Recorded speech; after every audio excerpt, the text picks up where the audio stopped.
حضرت شیخ حسن افغان رحمۃ اللہ علیہ ظاہری اعتبار سے ایک عام انسان تھے، اتنے ان پڑھ تھے کہ حرف آشنا تک نہیں تھے، مگر اللہ تعالیٰ نے انہیں اس قدر علم لدنی عطا فرمایا تھا کہ بڑے بڑے صاحبان کمال حیرت زدہ رہ جاتے تھے۔ علم لدنی تصوف کی اصطلاح میں اس علم کو کہا جاتا ہے جو خدا بطور خاص اپنے بندوں کو عطا کرتا ہے۔ اس علم کے حصول میں انسانی کوششوں کو کسی قسم کا دخل نہیں ہوتا۔ لوگوں نے کئی بار حضرت شیخ حسن افغان رحمۃ اللہ علیہ کا امتحان اس طرح لیا کہ ایک کاغذ پر آیت قرآنی تحریر کی، دوسرے کاغذ پر حدیث رسول صلی اللہ علیہ وآلہ وسلم اور تیسرے پر کسی مشہور بزرگ کا قول لکھ دیا۔ پھر ان تینوں کاغذوں کو خلط ملط کر کے حضرت شیخ حسن افغان رحمۃ اللہ علیہ کے سامنے رکھتے ہوئے کہا، شیخ بتائیے کہ ان تحریروں میں آیت قرآنی کون سی ہے؟ حضرت شیخ حسن افغان رحمۃ اللہ علیہ نے کسی جھجک اور تعمیل کے بغیر آیت قرآنی کو علیحدہ کرتے ہوئے فرمایا، یہ میرے رب کا کلام مقدس ہے۔ پھر آپ نے دوسرا کاغذ اٹھاتے ہوئے فرمایا، یہ میرے آقا حضور اکرم صلی اللہ علیہ وآلہ وسلم کی حدیث پاک ہے۔ پھر تیسرے کاغذ کی طرف اشارہ کرتے ہوئے فرمایا کہ یہ فلاں بزرگ کا قول مبارک ہے۔ دہلی اور ملتان کے علماء نے سینکڑوں بار حضرت شیخ حسن افغان رحمۃ اللہ علیہ کا امتحان لیا، مگر آپ نے ہر مرتبہ آیت قرآنی، حدیث رسول صلی اللہ علیہ وآلہ وسلم اور بزرگان دین کے اقوال کو الگ الگ کر دیا۔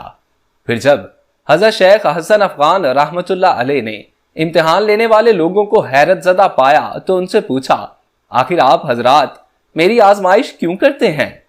لوگوں نے باب بسد احترام عرض کیا، شیخ ہم صرف یہ راز جاننا چاہتے ہیں کہ ان پڑھ ہوتے ہوئے بھی آپ ان تحریروں میں فرق کس طرح کرتے ہیں؟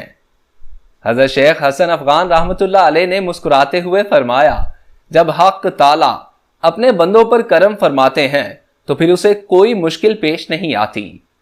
حضرت نظام الدین اولیاء کی روایت ہے کہ ایک بار حضرت شیخ حسن افغان دہلی تشریف لائے۔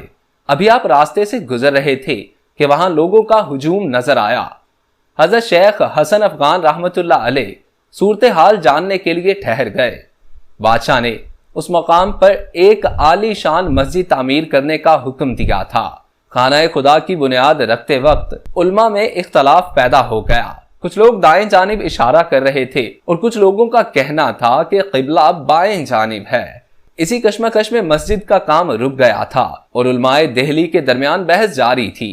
آخر حضرت شیخ حسن افغان رحمۃ اللہ علیہ بھیڑ سے گزرتے ہوئے اگلی صف تک پہنچے اور علماء کو مخاطب کرتے ہوئے فرمایا، اس معاملے میں بحث و تمحیص کی کیا ضرورت ہے؟ خود ہی دیکھ لو کہ قبلہ کس طرف ہے اور پھر اسی طرف مسجد کی بنیاد رکھ دو۔ علماء دہلی نے حضرت حسن افغان رحمۃ اللہ علیہ کی اس رائے پر حیرت کا اظہار کرتے ہوئے کہا، یہ تو آپ نے بڑی عجیب بات کہہ دی کہ ہم لوگ خانہ کعبہ کا مشاہدہ کر لیں، یہ بھلا کیسے ممکن ہے؟ جب رب کعبہ چاہتا ہے تو ہر بات ممکن ہو جاتی ہے۔ یہ کہہ کر حضرت شیخ حسن افغان رحمۃ اللہ علیہ نے ایک عالم کا ہاتھ پکڑا اور ایک طرف اشارہ کرتے ہوئے فرمایا، ملاحظہ کیجئے کہ قبلہ کا رخ کس طرف ہے۔ جیسے ہی حضرت شیخ حسن افغان رحمۃ اللہ علیہ کی زبان مبارک سے یہ الفاظ ادا ہوئے، خانہ کعبہ کے خد و خال اپنی پوری تابناکیوں کے ساتھ روشن ہو گئے۔ سینکڑوں انسانوں نے کھلی آنکھوں سے بیت اللہ کا دیدار کیا۔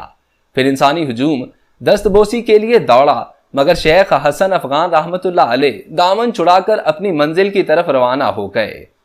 لوگوں میں بہت دیر تک چہمگوئیاں ہوتی رہیں کہ آخر وہ مرد بزرگ کون تھے۔ پھر کسی شخص نے حاضرین کو بتایا کہ وہ حضرت شیخ بہاؤالدین ذکریہ ملتانی رحمۃ اللہ علیہ کے خلیفہ حضرت شیخ حسن افغان رحمۃ اللہ علیہ تھے۔ حضرت شیخ حسن افغان رحمۃ اللہ علیہ ایک صاحب کشف بزرگ تھے۔ ان کے کشف کا یہ عالم تھا کہ ایک بار ملتان کے کسی مسجد میں اور امام کی اقتداء میں نماز ادا کی۔ پھر جب نماز ختم ہو گئی تو شیخ حسن افغان رحمۃ اللہ علیہ اپنی جگہ سے اٹھے اور امام سے فرمایا، حضرت مجھے آپ سے ایک ضروری کام ہے۔ امام صاحب شیخ حسن افغان رحمۃ اللہ علیہ سے واقف نہ تھے۔